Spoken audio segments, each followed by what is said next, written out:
difficile à occuper, c'est-à-dire il n'y a plus de bancs, on ne peut pas se réunir dehors, il faut demander une autorisation pour faire un truc. Et donc il y a des tiers-lieux qui naissent parce que les gens ont quand même envie de se rencontrer, de fabriquer de la culture. Par exemple, pour organiser Act, on est obligé de discuter avec plein de gens. Et donc il faut des endroits pour le faire. On ne peut pas discuter qu'avant, on pouvait faire ça au bistrot, par exemple. Mais maintenant, aller au bistrot, ça n'a plus la même connotation pour les gens, surtout les jeunes. Oui, c'est ça, exactement. Ça n'a plus du tout la même connotation. Et donc, on a un enjeu là dans le futur, un enjeu qui est devant nous, c'est la précarisation de ces lieux, qui sont des lieux très importants pour que les gens se rendent compte qu'il se passe des choses dans les villes. Et en fait, on a un vrai problème parce qu'on ne sait pas comment les faire durer. C'est compliqué d'avoir un lieu, d'arriver à faire discuter des collectivités, mettre plein d'acteurs autour de la table et aussi des citoyens. Les tiers-lieux, c'est des lieux sur lesquels les citoyens sont invités à venir partager des espaces, à partager des activités, des moments de vie et retrouver de la convivialité, des temps d'échange sur divers sujets, sur diverses thématiques.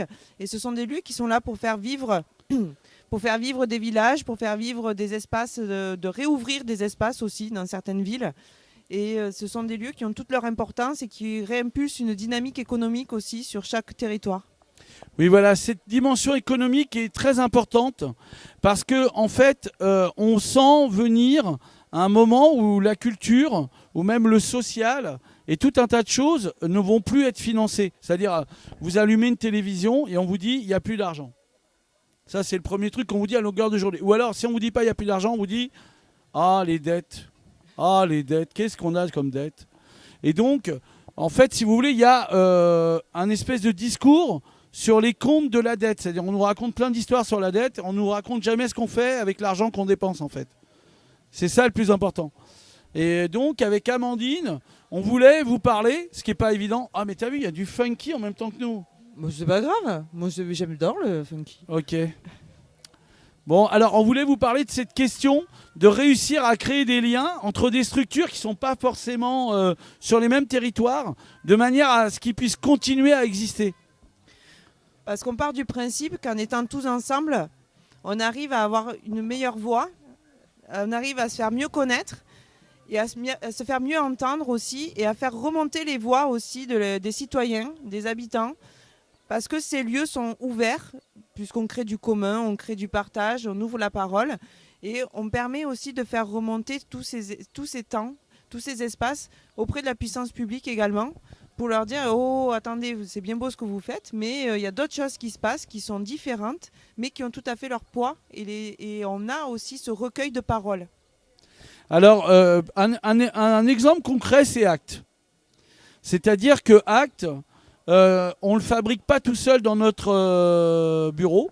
Enfin, on est dans notre bureau, hein, je vous reconnais. Une bonne partie de l'année, on est dans notre bureau et on cherche des sous, donc on discute avec des gens, on essaye de faire un truc. Mais on est aussi à discuter avec beaucoup de monde. Et Act, par exemple, quand on fait les réunions de préparation, il y a des fois, on est facilement une vingtaine, des fois une trentaine.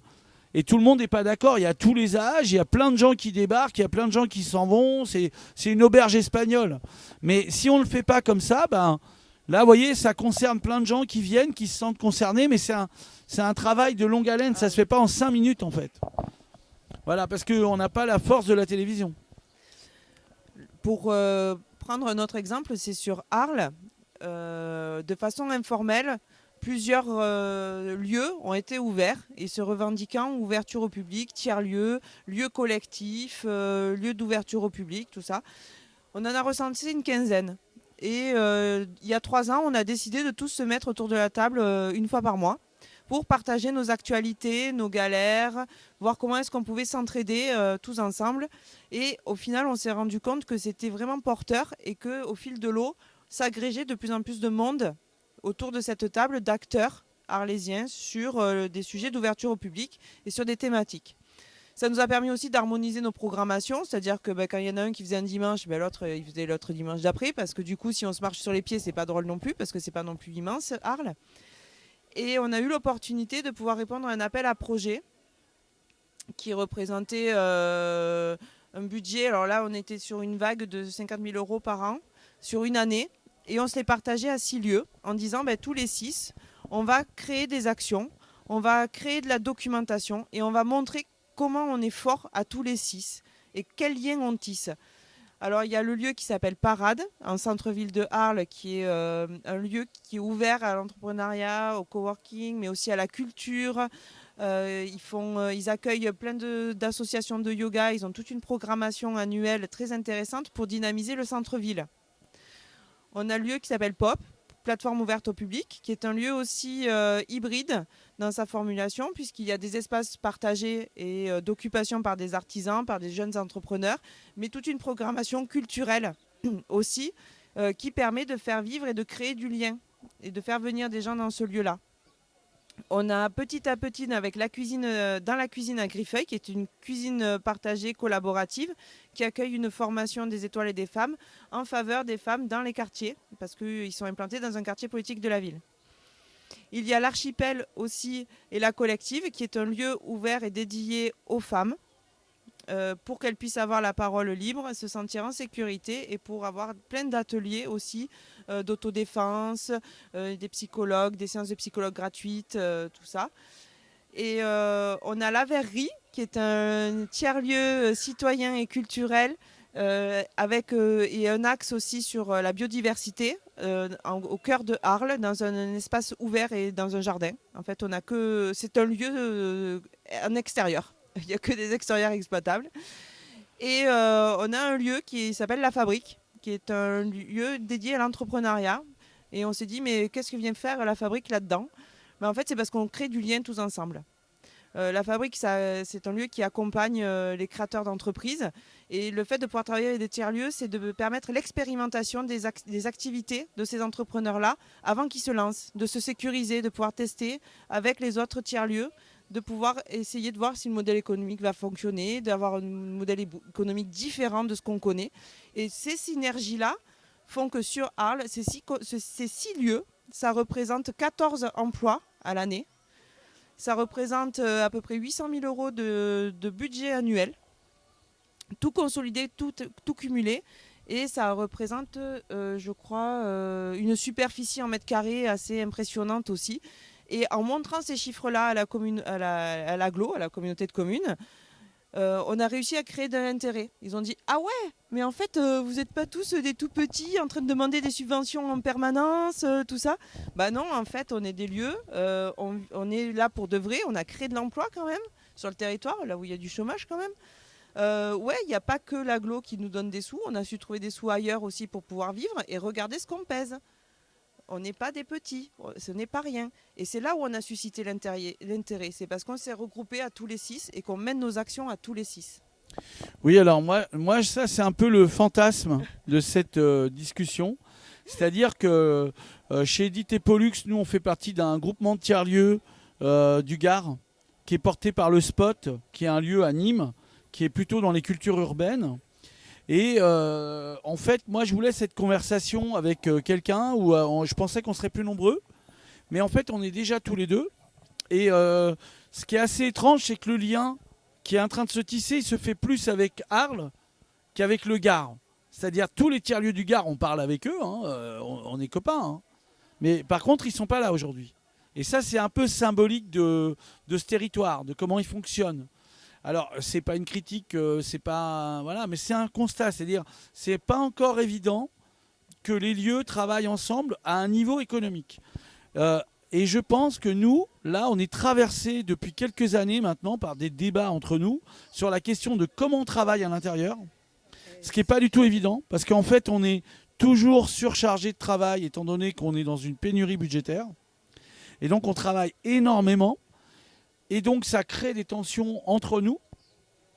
Voilà. Mais, tu sais, il y a aussi un constat qu'on a fait, et je ne suis pas là du tout pour débattre de ce sujet-là, mais les 6 lieux chez nous, ils sont gérés par des nénettes.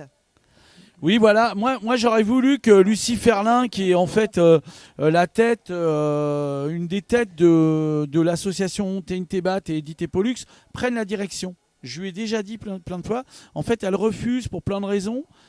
alors qu'elle en a complètement les capacités. Et je pense que les lieux qui sont portés par des femmes, ça je le dis sans cirer les pompes, d'ailleurs on ne cire pas ces pompes-là.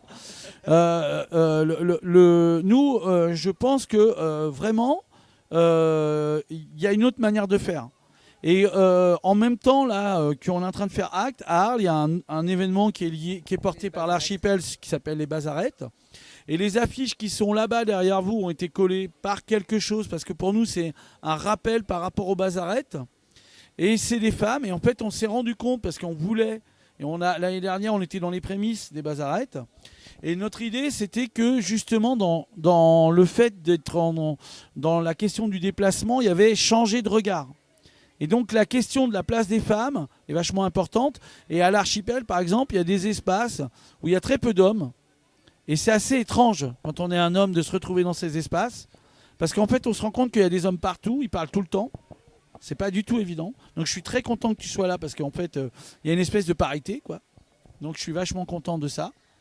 Je suis content du clin d'œil qu'on a fait avec un petit film où on voit quelqu'un coller ses affiches, qui ont été faites par des femmes qui n'étaient pas forcément des militantes, mais qui étaient voilà, dans une approche, quoi.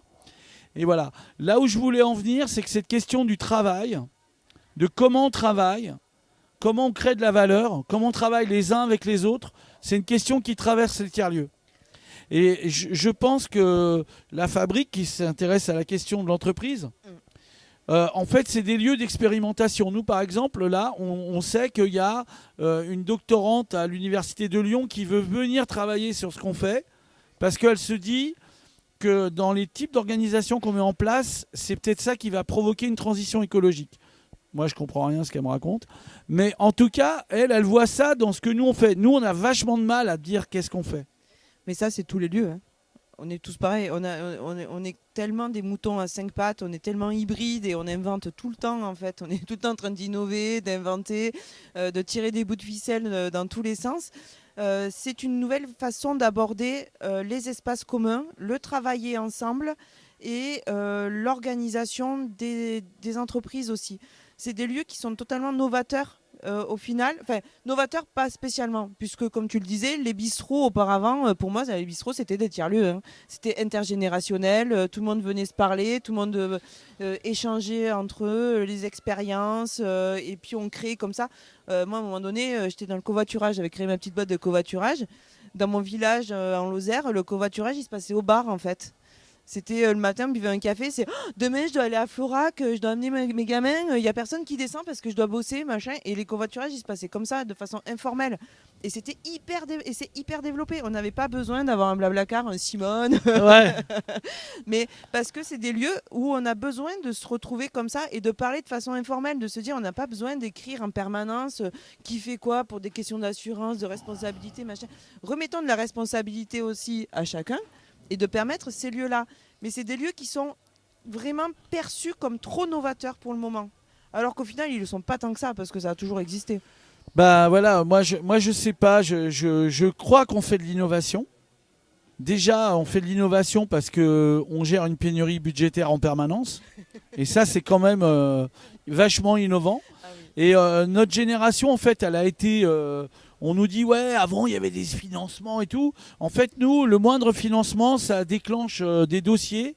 Ça déclenche donc des résultats de dossiers. Et en général, quand le financement arrive, tu as déjà fini le boulot. Et donc, tu as déjà dépensé le pognon. Et voilà, donc c'est un peu problématique. Et donc, la logique économique de créer du lien...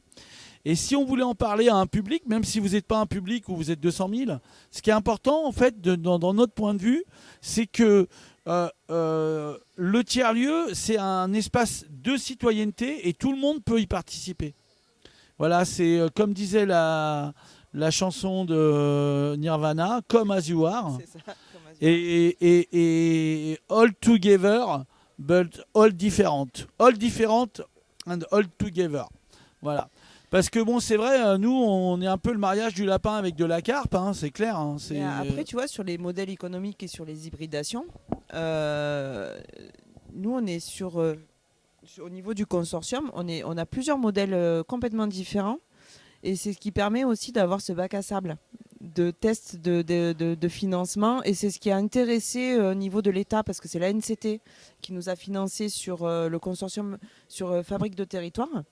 C'est ce qui les a intéressés, c'est cette espèce de mélange de boogie-boulga entre Pop, qui est une SAS avec un agrément ESUS, donc c'est une société, c'est une entreprise, la Verrerie qui est 100% association, les autres qui sont aussi des associations mais avec des parts de prestations privées, donc l'hybridation entre des ressources privées et des ressources publiques, et la Fabrique qui est aussi cette espèce de boogie-boulga qui est plutôt du financement européen.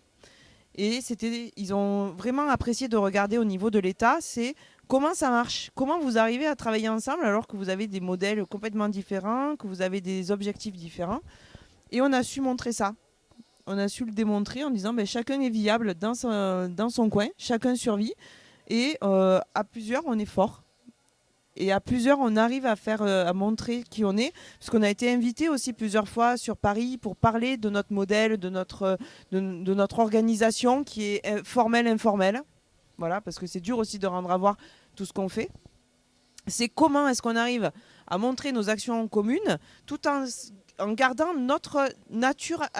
Chaque tiers-lieu a sa propre identité, a ses propres valeurs. Mais comment est-ce qu'on arrive à fonctionner aussi avec ce mélange de toutes ces valeurs, de toute cette visibilité. Et on a été invité, on a été regardé de près. Hein. Ouais, je peux t'assurer que les bilans, ils sont sympas à faire parce qu'on est regardé de près sur le moindre centime dépensé, sur le moindre public. Mais du coup, c'est là où ils ont dit, mais ah ouais, en fait, toi, tu es là sur la transition écologique, toi, tu en es là sur la transition sociale, toi, tu en es là sur la transition machin. Ah ouais, en fait, à vous tous, ouais, c'est chouette. Oui, alors nous par rapport au financement public et toutes ces questions-là, qui sont des questions cruciales, malgré une organisation administrative, nous, on a zéro fonctionnement. Donc ça veut dire que l'organisation en interne de l'administration, c'est très problématique, sachant que les deux artistes associés sont ils sont administratifs au VOB. Nous, Lucie et moi. Oui. Voilà. Alors on écrit les dossiers, on les fait et tout. On répond, on met en place toute une démarche pour quantifier ce qu'on fait. Mais ça se passe ailleurs quand même. C'est pas que la quantification. On en parlait hier.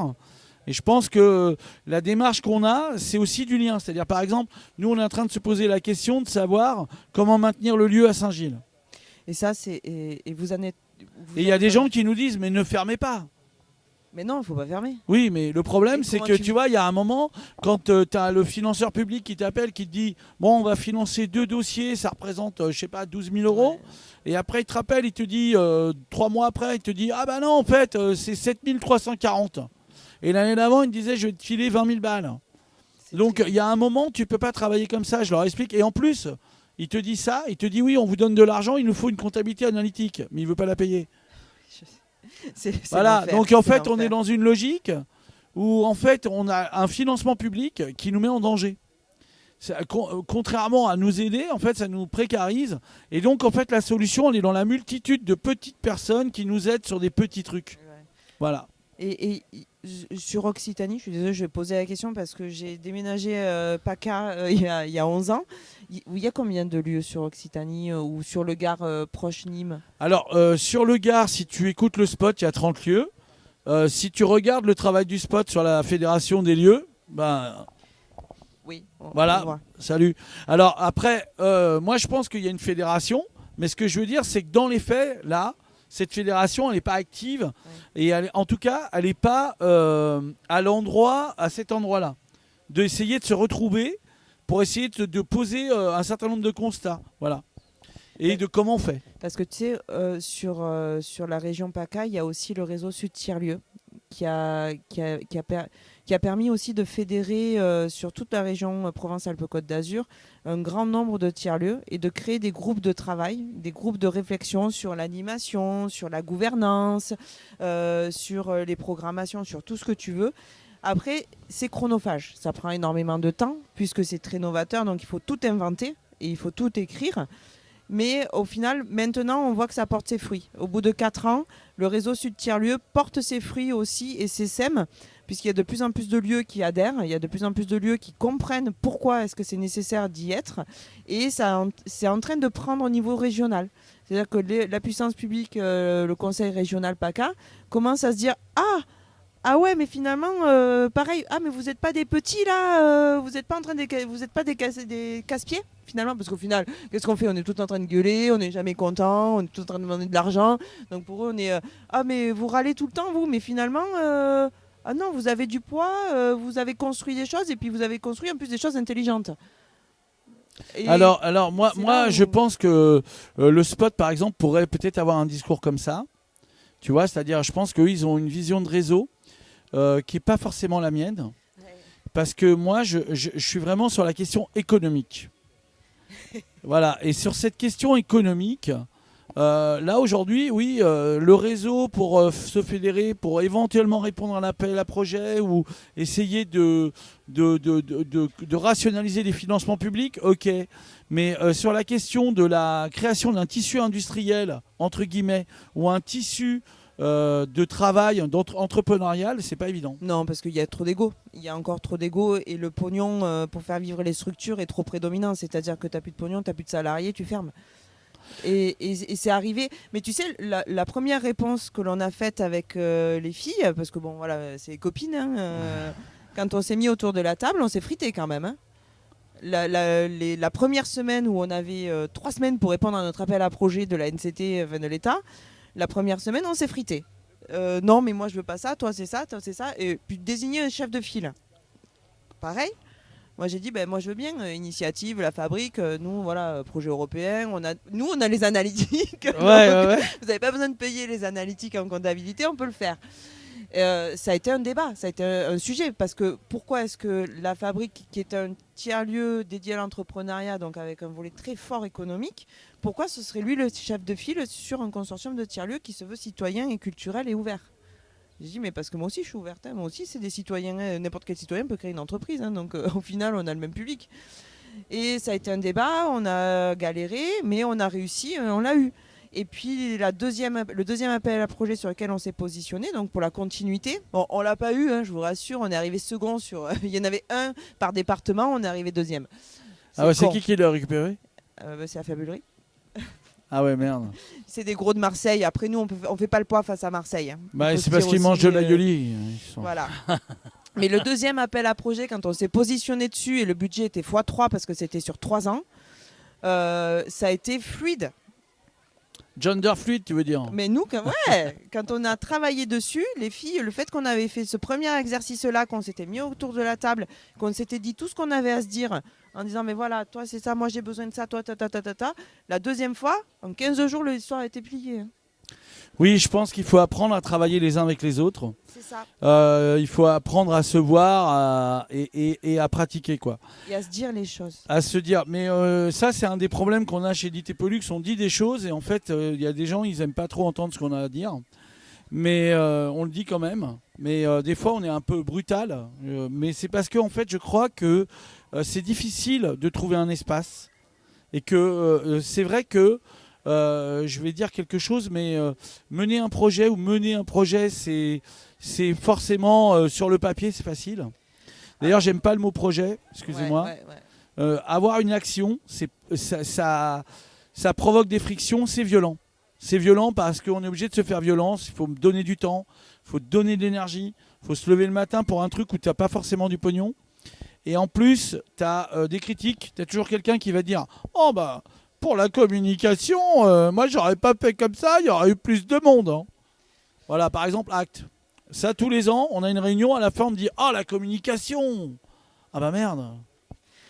Tu vois, oui, mais ça, la communication, toujours pareil. Vous n'avez pas communiqué assez, et puis vous n'avez pas assez de visibilité, et puis nanana, ouais, tu fais tout ce que tu peux. De toute façon, après, tu peux pas te démultiplier non plus, hein, parce que tu peux pas être dans tous les sens. Mais tu vois, ce qui est intéressant sur cette émulation arlésienne aussi, c'est que l'agglo a toujours surveillé.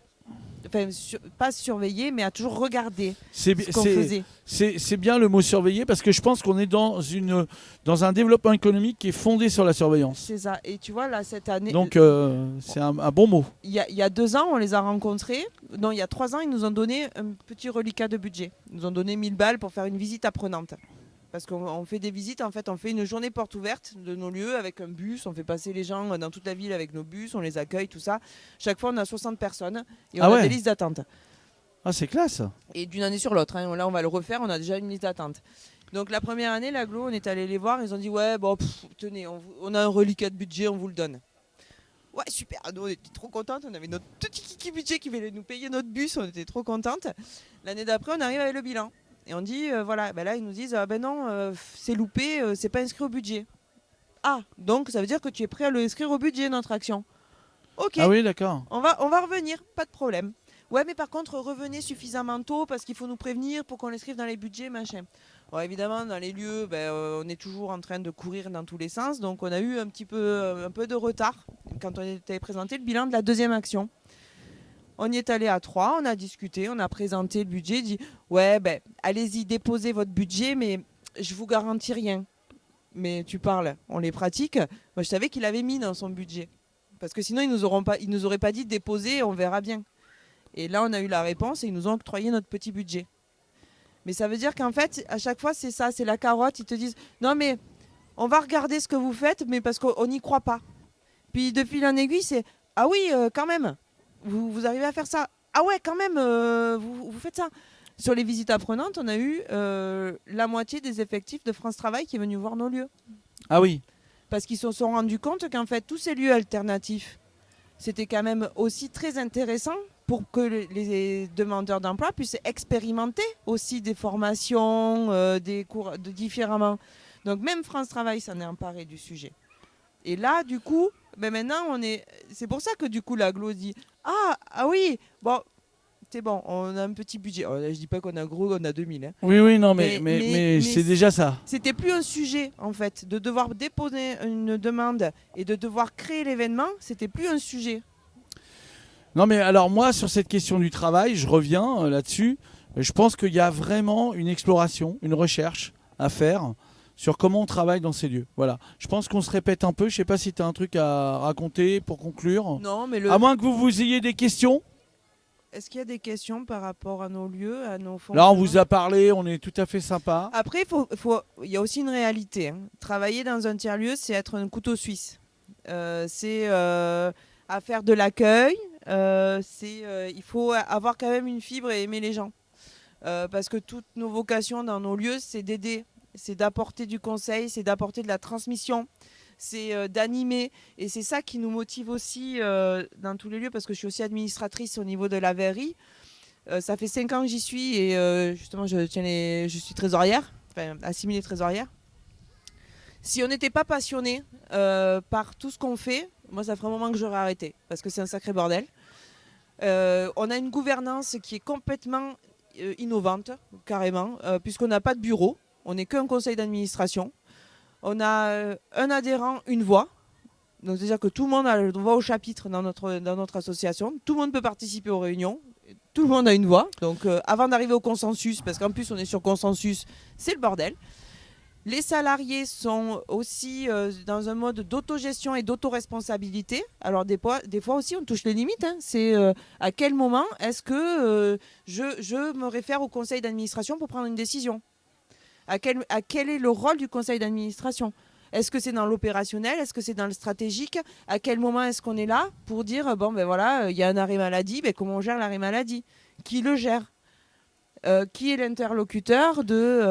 Il faut réagir vite quand même, parce que l'arrêt maladie, c'est 48 heures. Hein, oui, et dis-toi qu'on est toutes salariées à côté. On est au conseil d'administration, on est salariés. Moi, j'ai 2 vies professionnelles. Non, mais ça, je pense, c'est un phénomène qui est en train de se répandre, c'est-à-dire on est obligé de faire plusieurs choses. Et j'adhère à la vision du couteau suisse. Hein. Moi, je suis désintéressée complètement. Hein. Oui. C'est parce que je suis une passionnée. Nous aussi, on a un bureau qui est bénévole et qui travaille beaucoup. Mais je pense qu'on est obligé d'avoir des citoyens qui s'impliquent. Et c'est pas évident à ce qu'ils s'impliquent. C'est pas du tout évident. Et surtout à les garder et à leur montrer que chacun a une voix. C'est-à-dire surtout leur expliquer que chacun peut être porteur, chacun peut être moteur. Moi, il y a des gens qui sont venus me voir en disant j'aimerais bien faire un herbier à la verrerie pour recenser toutes les espèces qui sont dans le jardin de la verrerie. Et on leur a dit mais banco les gars, faites-le, il n'y a pas de problème. Vous nous dites qui le fait, à quel moment, et puis nous on va aller chercher du budget, il n'y a aucun problème. Parce que c'est vous qui avez envie de le faire, vous êtes motivé pour le faire. Nous, on va mettre les moyens en face, mais si vous voulez concrétiser votre action, on va vous aider à la concrétiser. Par contre, c'est pas moi qui vais le faire. L'herbier, qu'on soit bien clair, c'est pas moi qui vais aller ramasser les feuilles. Mais si vous voulez vraiment aller jusqu'au bout, parce que c'est enrichissant et parce que ça va alimenter aussi toute la documentation autour du lieu, ça va nous permettre de le garder, ben c'est chouette parce que ça vient du terrain, ça vient des bénévoles. Et c'est là aussi où on essaie d'impliquer les bénévoles et de leur montrer la reconnaissance qu'on a pour eux. C'est-à-dire que dès qu'il y a une action qu'ils nous proposent, ben on y va, on essaie de la porter avec eux.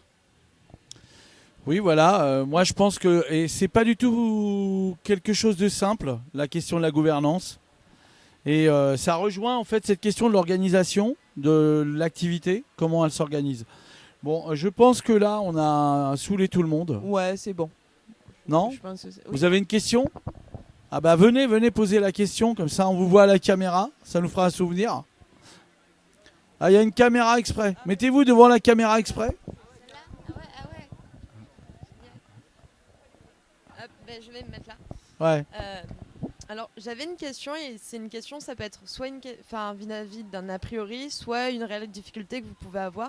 Est-ce que tous les deux, là, quand vous avez échangé, vous avez l'impression que l'endroit géographique où le tiers-lieu est, va quand même beaucoup impacter les difficultés ou autres. Venant du Gard, j'ai des fois l'a priori que le Gard, c'est beaucoup plus complexe de faire évoluer le réseau, le tiers-lieu, de réussir à récupérer les personnes, tout ça, que quand je parle justement avec des collègues de l'Hérault, de PACA, tout ça, je suis en mode « oh, mais facile !»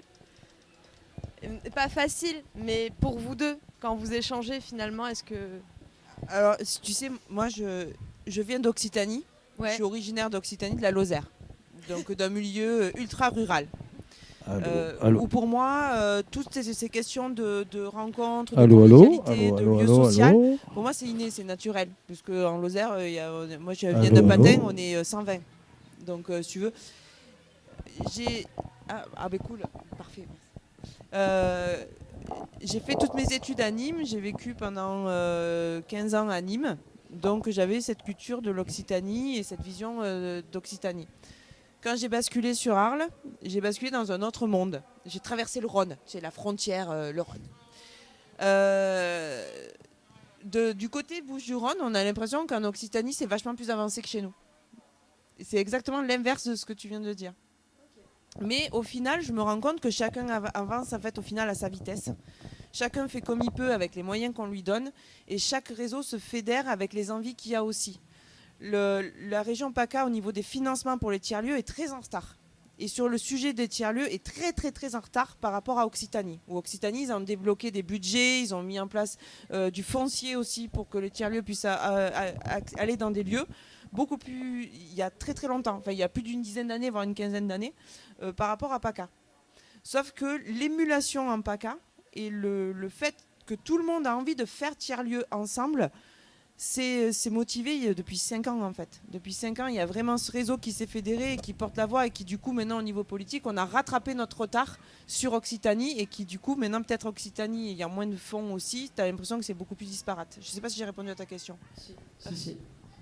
Alors moi, quand je t'écoute en fait, j'ai l'impression d'être sur une autre planète. Voilà, c'est-à-dire que je pense que Edith et Pollux, le lieu dans lequel on évolue et ce qu'on essaie de faire vivre, c'est un lieu qui n'est pas encore vraiment repéré et on n'arrive pas à l'évaluer, son identité n'est pas claire. Et donc on n'y arrive pas vraiment. Et puis je pense qu'on est un peu frondeur, c'est-à-dire on a une difficulté peut-être à créer un lien avec les institutions. Or dans ce pays ça fonctionne comme ça.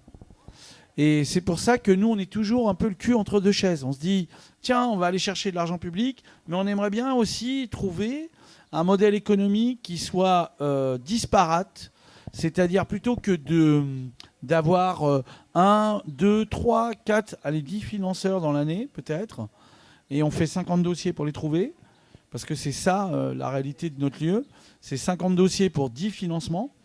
Donc il y a quand même une inflation du dossier par rapport à l'argent qui est présent, et tu ne comprends pas comment l'argent est diffusé, ça c'est un peu problématique. Moi je pense qu'il faut, au lieu d'avoir donc 50 dossiers, vaut mieux peut-être avoir 150, 200, 300 partenaires qui peuvent être petits. Par exemple, nous on fait un journal, le BAM. Si vous vous êtes promené, vous avez peut-être eu un BAM aujourd'hui. On vous l'a distribué. Il y a eu un BAM en hors-série qui est fait avec les étudiants de l'université. Et en fait, l'édition du BAM, elle cherche, alors c'est pas encore abouti, mais c'est comme ça qu'on travaille. L'idée, c'est d'avoir une multitude de gens qui financent une presse en micro-édition, en local. Et donc, il y a des gens qui acceptent de nous donner 75 € par mois. Ça fait 900 balles par an.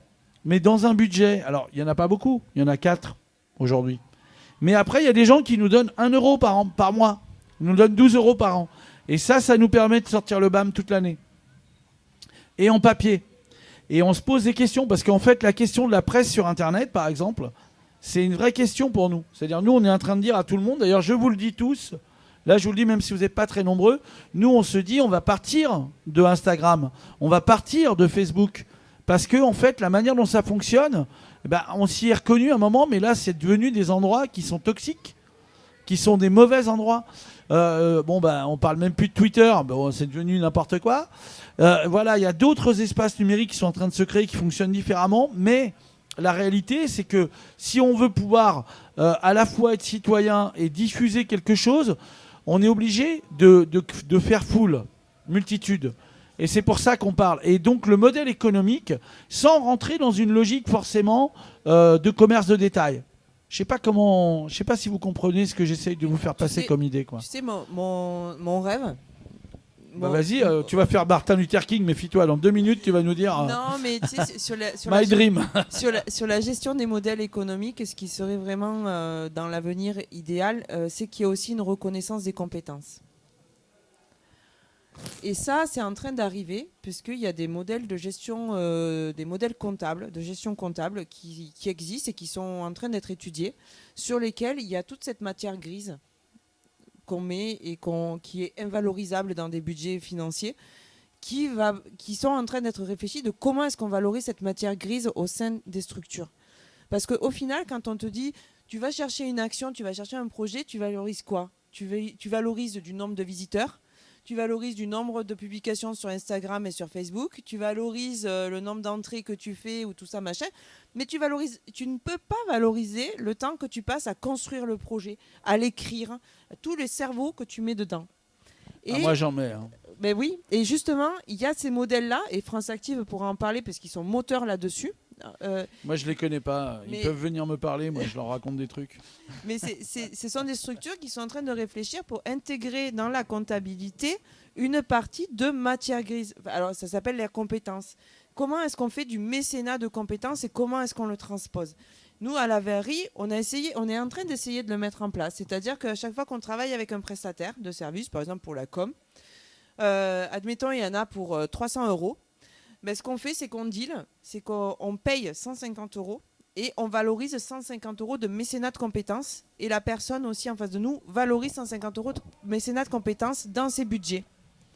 Donc, ce n'est pas forcément de la valeur financière parce qu'à un moment donné, il faut qu'on sorte de ça aussi, de se dire il y a du financier partout et de toute façon, le financier, à un moment donné, ça va nous tuer parce qu'il n'y a plus d'argent nulle part. Mais c'est comment est-ce qu'on valorise les compétences en matière grise et le temps qu'on passe et comment est-ce qu'on peut faire de troc de compétences.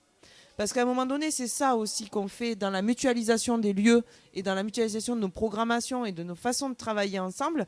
C'est comment est-ce qu'on peut troquer nos compétences ? Comment est-ce qu'on peut s'entraider ? Et c'est ce qu'on a fait avec le consortium des tiers-lieux, c'est qu'on est aussi là pour s'aider. L'archipel, c'est un tout jeune tiers-lieu comparé à nous autres. On peut nous traiter de dinosaures maintenant parce qu'on a plus de 5 ans. C'est comment est-ce qu'on a aidé Emeline aussi à monter en compétence sur la gestion de projet, sur la valorisation, sur comment est-ce voilà, sur plein de sujets, on a accompagné. Comment est-ce que la verrerie ou les autres lieux m'apportent aussi moi dans ma pratique professionnelle au quotidien. Et ça, c'est du troc de compétences. Et moi, je pense qu'à un moment donné, là où on va pouvoir tirer notre épingle du jeu, c'est parce qu'on a compris ça. On a compris qu'à un moment donné, le financier, ça fait pas tout. C'est aussi des humains, et c'est des humains qui ont des compétences, et à un moment donné, on l'écrit comptablement. Nous, on écrit comptablement à la verrerie ce troc de compétences. Alors, ouais. Utopique, hein, je sais. Moi, je suis non, d'accord, hein. c'est pas utopique. C'est comment tu valorises, par exemple, du bénévolat aussi. Tu vois, c'est des vraies questions. Moi, j'entends ce que tu dis et ce que ça me fait penser, c'est qu'en fait, il y a un vocabulaire à inventer. C'est-à-dire qu'il y a un dictionnaire qui n'existe pas encore pour apprendre à travailler d'une façon différente en dehors uniquement de l'économie marchande. Moi, je suis pas du tout contre l'économie marchande. J'ai un doute sur le marché tel qu'il s'organise. J'ai un gros doute sur le marché. Alors moi, je suis très fan du marché du dimanche ou du samedi où on va acheter des carottes, des courgettes et on achète à manger. On se nourrit au marché. Ça, je suis très fan. J'adore ce marché-là. Mais le marché qu'on nous propose, il est plus étendu que ça. Et peut-être que vous ne le savez pas, mais par exemple, aujourd'hui, notre système, notre planète, elle se développe autour d'un budget qui est faramineux, en milliards de je sais pas quoi, tous les pays, etc. Mais en fait, ce budget, la réalité économique de nos vies, c'est-à-dire la matière, le travail humain, c'est 7%. 93% du budget de tout l'argent qu'on nous annonce, c'est de la finance. C'est des produits financiers. C'est ça. Et en fait, notre vie, c'est que 7% de tout ce bordel. Voilà. Et donc, quand on nous dit la dette, on est là. On a l'impression qu'ils vont nous prendre notre travail pour payer la dette. En fait, non. Vous avez bien vu la crise des subprimes. Vous avez des banques qui se sont effondrées. Il y en a même qui ont fermé. On a dit, regardez, on peut en laisser une crever. Paf. Goldman Sachs, c'est terminé. Enfin, non, c'était pas Goldman Sachs, c'était laquelle? Je me rappelle plus. Goldman Sachs, ils ne sont pas morts. Mais en tout cas, ce qui s'est passé, c'est que en 2 ans, les mecs ont dit non, c'est fini. Regardez, on a plein de thunes. On n'en avait plus, on en a plein maintenant. Voilà. Et en fait, c'est ça la problématique, c'est que nous, on est dans ces 7%. C'est pas qu'il n'y a plus d'argent. C'est que c'est de l'argent réel. C'est la réalité. Et ça, en fait, c'est pas exponentiel. C'est-à-dire que quand tu fais des produits financiers, ils sont exponentiels, quoi. Tu peux très bien spéculer sur n'importe quoi pendant des années et les mecs sont super riches, mais de rien. Voilà. Et donc, enfin, de finance, en fait. Alors, moi, j'ai rien contre la finance. Hein. Finalement, je connais pas de financier vraiment, à part mon banquier du Crédit Mutuel, mais le mec, enfin, il ressemble pas à un mec qui va changer le monde. Hein. Franchement, je le vois pas. Et il est loin de nous, celui qui décide de ce genre de truc. Donc, il y a quand même un truc où je crois qu'on a inventé un vrai vocabulaire, un vrai dictionnaire pour décrire notre réalité de ces 7%, en fait, du réel. Voilà. Ouais. Oui, non, mais je suis tout à fait d'accord. Il y a tout un vocabulaire à créer sur la gouvernance, sur le volet financier, sur la façon d'être en action et opérationnel. C'est un vocabulaire à inventer, mais c'est ce que je dis depuis le début. C'est des lieux qui font peur. Ah oui, moi je qui confirme. Qui font peur parce que c'est nouveau, parce qu'on invente des choses en permanence et qu'en permanence, on s'inscrit dans un mouvement de nouveautés, de transition, d'alternatives, de choses. Et du coup, on fait peur. Voilà, peut-être que... Voilà. Ah, vous avez une question? Oui, voilà, moi j'ai une question fondamentale, puisque vous nous parlez de tiers-lieux qui sont déjà actifs. En fait, comment se sont-ils constitués, ces tiers-lieux? Quelle était l'initiative? Comment ça a été porté? Comment... Voilà. Vas-y, Amandine, tu as la parole. Après, moi, je pourrais raconter notre histoire, mais alors là, vous n'êtes pas couchés, je vous le dis. Franchement, là, vous êtes dans la merde. Je vais vous raconter l'histoire de la verrerie, si vous voulez, sur Arles. C'était en octobre 2018. J'étais là, en plus. Ben oui, on était tous là. Il y avait Sylvie aussi, il y avait Romain. Qui était là tout à l'heure. Ouais, elle est partie avec ma fille. Donc, en fait, en octobre 2018, dans un lieu en friche à Arles qui s'appelle les Papeteries Étienne, était organisée une journée un peu festive, de découverte, tout ça. Et puis, un petit collectif de citoyens s'est mis à rêver dans un coin du jardin en disant on va écrire une charte parce qu'on a envie de se regrouper, on a envie de faire des choses ensemble. Et au tout début, on avait envie de faire tiers-lieu, mais sans lieu. C'était sympa, c'était original.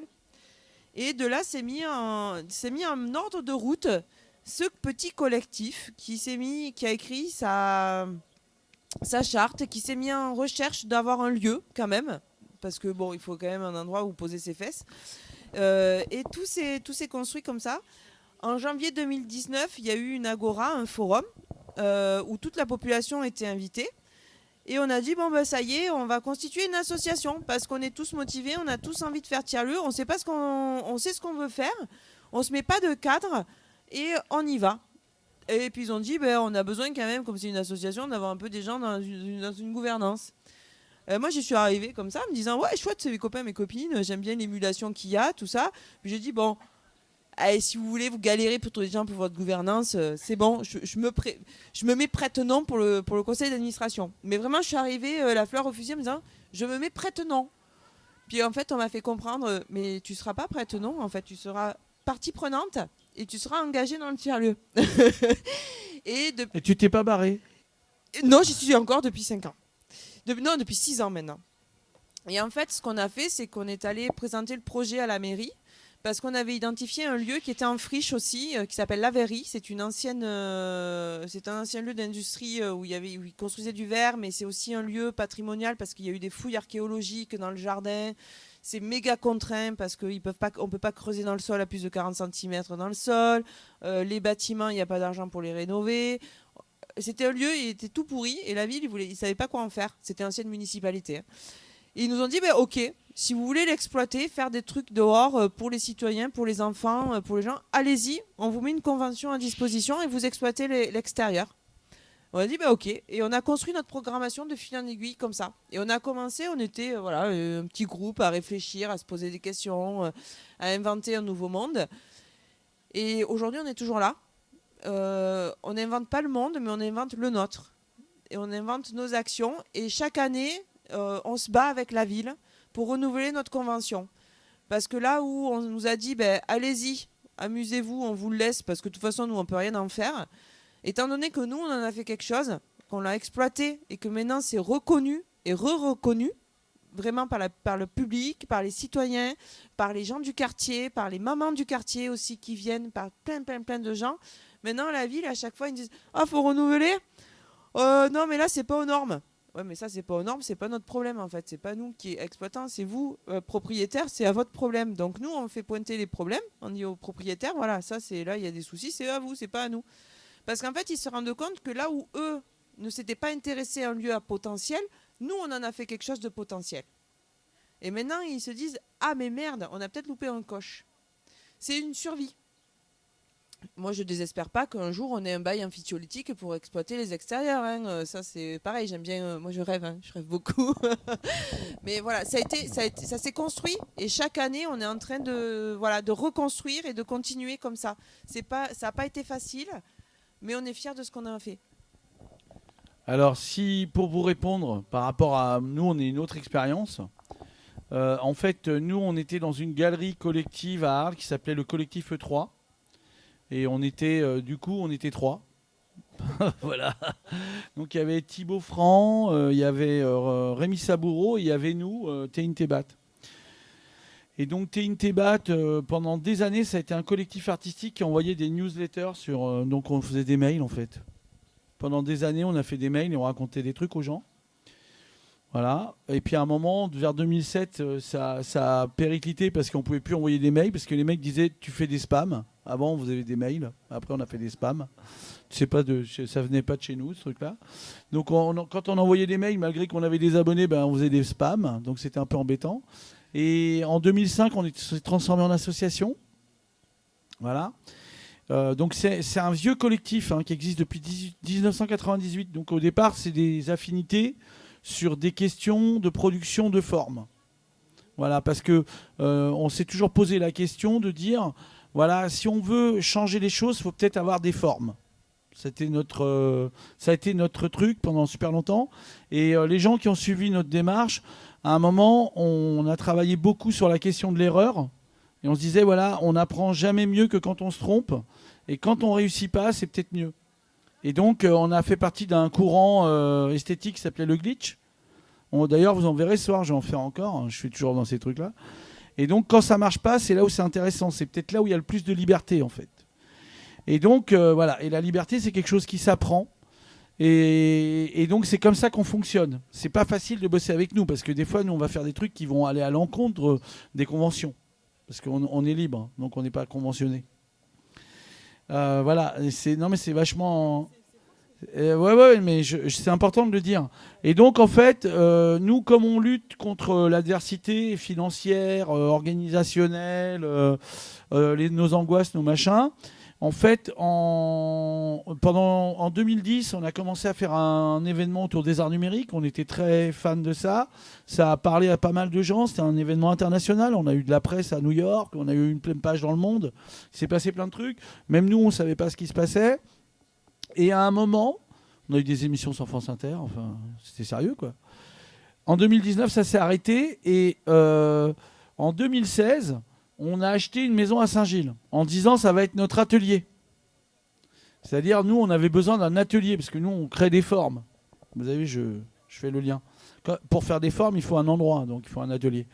Et donc, dans cet atelier, il s'est avéré qu'à la porte de l'atelier, on avait des dealers qui fonctionnaient par triplette. Et ils vendaient tout un tas de trucs et ils avaient plein de clients. Ça marchait vachement mieux que nous, mais par contre, ils nous empêchaient de vivre, en fait. Et ils nous ont dit, mais en fait, il faut que vous partiez. Ben, on a dit, ben non, nous on vient d'arriver. Ils ont dit, non, il faut partir là maintenant. On leur a dit, ben non, nous on va rester. Et puis finalement, c'est eux qui sont partis. Et ça, en fait, pour partir, pour qu'ils partent, eh ben, on a ouvert la porte. Et on a dit, bah ok, vous êtes là, ben, nous on va ouvrir la porte et on va dire aux gens, venez. Et en fait, les gens sont venus. Et donc c'était assez ouf, parce que ceux qui sont venus en premier, c'est les enfants. Et donc, nous, on a un lieu qui est dédié aux enfants. On a beaucoup d'enfants qui viennent. On en a entre 10 et 20 tous les mercredis. On en a une vingtaine sur toutes les vacances. Et on a les parents un petit peu. Mais des fois, les parents, ils sont contre-quart. Ils sont même pas là. Ils viennent, ils sont contents parce que les enfants sont pas là. Ils sont pas devant l'écran. Ils disent, vas-y, maintenant, tu te barres. Et hop, ils viennent chez nous. Il y a un truc comme ça. Et après, voilà, il s'est passé des choses.